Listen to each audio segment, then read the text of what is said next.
అర్హులైన ప్రతి కుటుంబానికి స్మార్ట్ రేషన్ కార్డులు అందజేస్తామని కావలి ఎమ్మెల్యే దగ్గుమాటి వెంకటకృష్ణారెడ్డి పేర్కొన్నారు.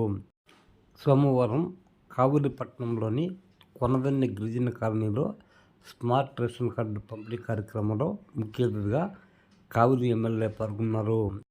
ఈ సందర్భంగా ఎమ్మెల్యే దగ్గుమాటి వెంకటకృష్ణారెడ్డి మాట్లాడుతూ ప్రతిదానికి రేషన్ కార్డుతో లింక్ ఉంటుందని పేర్కొన్నారు. రేషన్ కార్డు అర్హులైన ప్రతి కుటుంబానికి అందజేయాలన్న ఉద్దేశంతోనే నూతన టెక్నాలజీతో స్మార్ట్ కార్డు అందజేయడం జరుగుతుందని వివరించారు.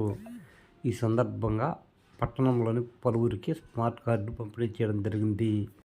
కావలి తహసీల్దార్ శ్రావణ్ కుమార్ ఆధ్వర్యంలో నిర్వహించిన ఈ కార్యక్రమంలో కావలి ఆర్డీఓ వంశీకృష్ణతో పాటు తెలుగుదేశం నేతలు గుత్తికొండ కిషోర్ బాబు, జ్యోతిబాబురావు, మధుబాబు నాయుడు, పొట్టూరు శ్రీనివాసులు, మొగలి కల్లయ్య, భాస్కర్ రెడ్డి తదితరులు పాల్గొన్నారు.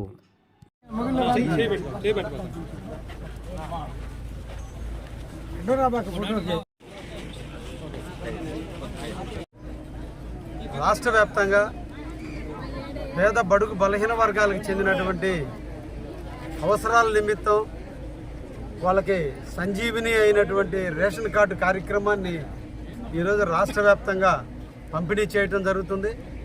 అందులో భాగంగా ఈరోజు కావలి నియోజకవర్గంలో కొండదని గిరిజన కాలనీలో ఈరోజు రేషన్ కార్డులను ఇంటింటికి పంపిణీ చేయడం కూడా ఈరోజు అధికారులు అందరి సమక్షంలో ఆర్డీఓ గారు, ఎంఆర్ఓ గారు, సివిల్ సప్లైస్ అందరూ కూడా సిఎస్డిటీల సమక్షంలో, డీలర్లందరూ కూడా మా నాయకులందరి సమక్షంలో ఈ రోజున ప్రతి ఇంటికి రేషన్ కార్డుని స్మార్ట్ కార్డు రూపంలో బుక్స్ ఉంటే చినిగిపోవడం జరుగుతుంది కాబట్టి ఎలక్ట్రానిక్ సిస్టంలో టెక్నాలజీని అనుసంధానం చేసుకుంటూ ఈ రోజున స్మార్ట్ కార్డుని ఇంటింటికి దాదాపు కావలి నియోజకవర్గంలో 43,000 పైచీలకు రేషన్ కార్డులను ఈరోజు మంజూరు చేయటం, వాటన్నిటిని కూడా ఇంటింటికి ఈరోజు పంపిణీ చేయడం కూడా జరుగుతుంది.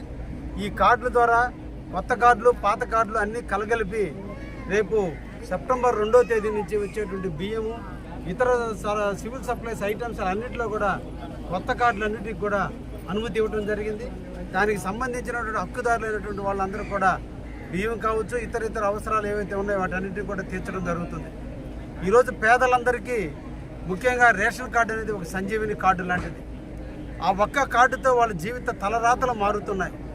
వాళ్ళు ఎవరైతే రేషన్ కార్డుకి ఎలిజిబుల్ ఉన్నారో, ఎవరైతే సివిల్ సప్లైస్ ఐటమ్స్ అర్హులు ఉన్నారో వాళ్ళందరికీ కూడా పెన్షన్లలో కావచ్చు, వాళ్ళ పిల్లల చదువులకు సంబంధించిన తల్లికి వందనంలో కావచ్చు, రైతు భరోసా కేంద్రాలు, అన్నదాత సుఖీభవ అమౌంట్లలో కావచ్చు, అన్ని రకాలైన పథకాలలో ఈ రోజున రేషన్ కార్డు చాలా కీలకమైంది, వాళ్ళ జీవితంలో ఒక భాగమైంది.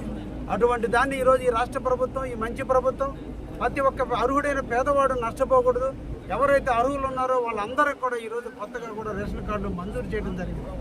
ఎవరైతే కొత్తగా ఈరోజు రేషన్ కార్డులు మంజూరు చేయడం జరిగిందో వారందరూ కూడా అతి తొందరలోనే ఎలిజిబిలిటీ ఉన్నటువంటి వాళ్ళందరికీ కూడా మార్చి కల్లా ఈరోజు కేంద్ర ప్రభుత్వం, రాష్ట్ర ప్రభుత్వం హౌసింగ్ విధానాన్ని కొత్త దాన్ని రూపకల్పన చేయడం కూడా జరుగుతుంది. ఎక్కువ ఇల్లు కట్టుకునేటట్టుగా, నివాసయోగ్యంగా ఉండేటట్టుగా పిసుకుల గూడులాగా గత ప్రభుత్వంలో, వైసీపీ ప్రభుత్వంలో కట్టిన నాసిరకంగా కాకుండా ఇల్లు కట్టుకున్న ఇంట్లో నివసించడానికి, ఇంట్లో నిద్రపోవడానికి భయపడే విధంగా కాకుండా స్వేచ్ఛగా వాళ్ళ ఇళ్లలో వాళ్ళు కట్టుకుని వాళ్ళే జీవించే విధంగా ఉండే విధంగా ఈరోజు కొత్త రకాన్ని రూపొందించడం జరుగుతుంది. మార్చి నుంచి కూడా అందరికీ పేదవాళ్ళకి కూడా నూతన కాలనీలు ఇవ్వాలన్నా కూడా ఈ రేషన్ కార్డు చాలా కీలకమైనటువంటిది. ఈరోజు ప్రభుత్వం కూడా గతంలో ఉన్నటువంటి బియ్యంతో భిన్నంగా ఈరోజు సన్న బియ్యాన్ని ఇచ్చి ప్రజలందరూ కూడా రేషన్ ద్వారా బియ్యాన్ని మార్కెట్లో 55-60 రూపాయలు కేజీ ఉన్నటువంటి బియ్యాన్ని ఈరోజు మా పేదవారందరూ కూడా ఉచితంగా ఇస్తూ వాళ్ళు 3 పూట్ల నోట్లోకి అన్నం తినే విధంగా ఈరోజు ప్రభుత్వం, ఈ రాష్ట్ర ప్రభుత్వం చంద్రబాబు నాయకత్వంలో ఈరోజు పనిచేస్తుంది. పేదవాళ్ళని హక్కును చేర్చుకునే దానికి నిరంతరం కూడా ఈరోజు చేస్తుందనే విషయాన్ని కూడా తెలియజేస్తూ ఈ సందర్భంగా కావలి నియోజకవర్గంలో ఇంకా అర్హులై ఉండి ఎవరికైనా రేషన్ కార్డులు రానటువంటి పరిస్థితి ఉంటే సచివాలయంలో మళ్ళీ అప్లై చేయండి, మళ్ళీ రివ్యూ చేసి మళ్ళీ వాళ్ళకు కూడా మళ్ళీ రేషన్ కార్డులు ఇవ్వడం జరుగుతుంది. సచివాలయ సిబ్బందులు మీకు ఏదైనా అవాంతరాలు ఏర్పడితే తప్పకుండా మీరు ఎంఆర్ఓలను కలవండి. అక్కడ కూడా మీకు ఏదైనా అనుమానాలు ఉంటే కావలి ఎమ్మెల్యే ఆఫీసులో ఒక సెల్ను కూడా మేము ఏర్పాటు చేస్తున్నాం. కావలి ఎమ్మెల్యే ఆఫీస్కి వచ్చి మీరు అర్జీని కూడా ఇస్తే మేము కూడా ఫాలోఅప్ చేసి నిజంగా మీరు అర్హులై ఉంటే ఎక్కడన్నా లోపాలు ఏర్పడి ఉంటే మేము కూడా సరిదిద్ది కావలిలో ఏ ఒక్క అర్హుడికి కూడా రేషన్ కార్డు లేకుండా ఉండే విధంగా చూసేదానికి మేము తప్పకుండా ప్రయత్నం చేస్తామని కావలి ప్రభుత్వ రెవెన్యూ అధికారులు కావచ్చు, సివిల్ సప్లై అధికారులు కావచ్చు, కావలి ఎమ్మెల్యే కావచ్చు, కావలి తెలుగుదేశం పార్టీ కావచ్చు, మా ఫ్రంట్ ప్రభుత్వం నిరంతరం కూడా ప్రతి పేద బడుగు బలహీన వర్గాల కోసం పనిచేస్తూనే ఉంటుంది. వాళ్ళ జీవితాల్లో వెలుగులు నింపడం కోసం ఎప్పుడూ కూడా కృషి చేస్తూనే ఉంటామనే విషయాన్ని కూడా తెలియజేస్తూ ఇది పేదల పండుగగా భావిస్తున్నాం. వాళ్ళకి సంజీవిని ఈరోజు ఈ రేషన్ కార్డు అనేది వాళ్ళ జీవిత తలరాతలను మార్చేటువంటి రేషన్ కార్డులు అందించిన మా చంద్రబాబు నాయుడు గారికి, అభివృద్ధి ప్రదాత అయిన చంద్రబాబు నాయుడికి ప్రజల తరపున, అందరి తరపున, కావలి నియోజక ప్రజల తరపున ధన్యవాదాలు, అభినందనలు, శుభాకాంక్షలు తెలియజేస్తున్నాను. Thank you.